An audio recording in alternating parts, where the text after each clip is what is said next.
Hai guys, admin di sini. Di video kali ini kita akan membahas alur cerita Xingji chapter 346 sampai 348. Sebelum kita ke alur ceritanya, jangan lupa untuk like, comment, subscribe, dan nyalakan loncengnya ya guys. Tanpa berlama-lama lagi, langsung aja kita ke alur ceritanya. Chapter dimulai memperlihatkan Cupatkai yang telah menjadi monster dan sedang mencekik Bailang. Bailang pun berkata, "Kak Patkai, kamu ngapain?" Xiu pun juga berkata, "Hei, Patkai, kenapa setengah bagian wajahnya menjadi tengkorak?" Seketika Wuqing pun bangkit dan menampar pipi Cupatkai sampai Cupatkai tersungkur. Cupatkai pun mengatakan, "Kenapa kau memukulku?" Sepertinya Cupatkai telah tercemar setengah aura gelap. Karena dia setengah sadar, dan dia masih bisa mengatakan agar semuanya pergi dari sini. Namun karena Wuqing, Bailang, dan Xiuyu menyadari Cupatkai masih terkena aura kematian, sehingga mereka pengikat Cupatkai agar tidak menularkan aura kematian kepada yang lain. Untungnya pada saat Cupatkai menjadi pasukan mayat hidup, kemampuannya jadi memburuk, dan mereka bertiga pun pergi untuk mencari yang lain. Namun tiba-tiba tengah jalan terlihat Yu yang nampak sangat panik. Dan dia menjelaskan bahwa dia sedang dikejar-kejar pasukan-pasukan tengkorak. Dan nampaknya Yu baik-baik saja. Dia tidak tercemar aura kematian. Yu sangat kewalahan karena terlalu banyak pasukannya tengkorak putih. Dan tak lama kemudian benar saja terlihat banyak pasukan tengkorak datang dan menyerang mereka. Wuqing mengingatkan agar hati-hati jangan sampai digigit. Nanti mereka bisa menjadi pasukan mayat juga. Dan secara tiba-tiba datang dari atas, ada yang menyerang Yu dan Bailang pun siap. Mereka menendang dan mencakar pasukan tengkorak sampai jatuh. Xin pun berpindah ke Sun Wukong dan gurunya Sun Wukong berkata kepada gurunya bahwa putri sangat menyedihkan. Tak lama kemudian dari luar terdengar banyak orang dan akhirnya mereka berdua pun membuka pintu. Dan setelah pintu dibuka, ternyata yang datang adalah pasukan tengkorak putih yang sangat banyak.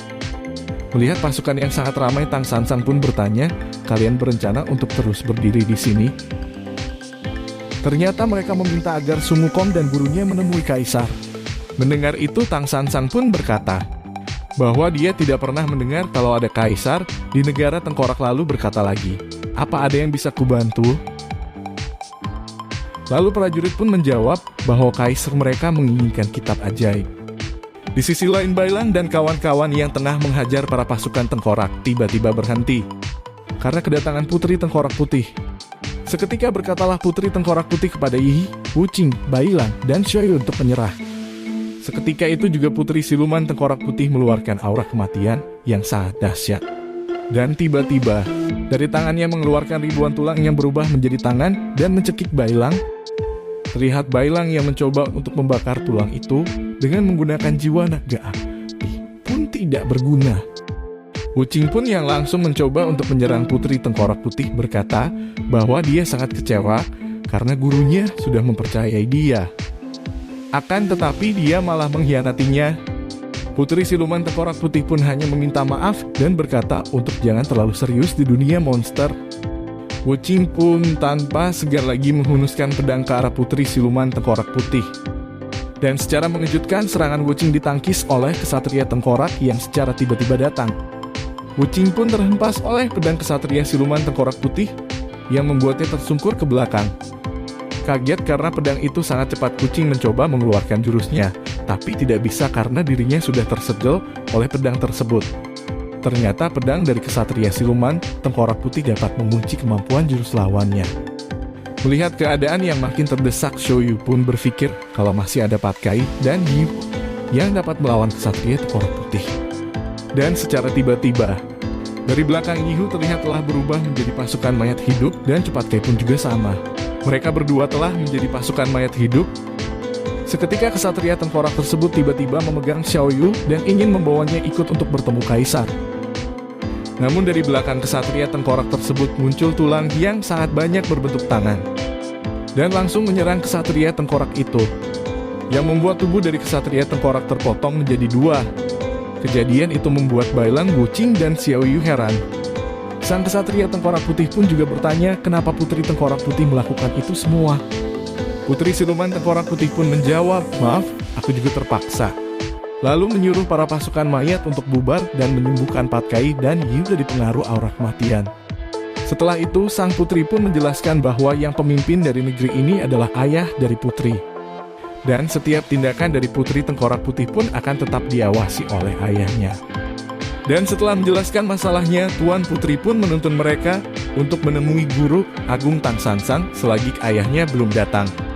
Mendengar itu, kesatria siluman tengkorak putih pun berkata, kalau putri tengkorak putih melepaskan aura kematian, maka putri tengkorak putih tidak akan bisa bertahan hidup. Kesatria siluman tengkorak putih itu pun juga bertanya mengapa putri siluman tengkorak putih melakukan ini.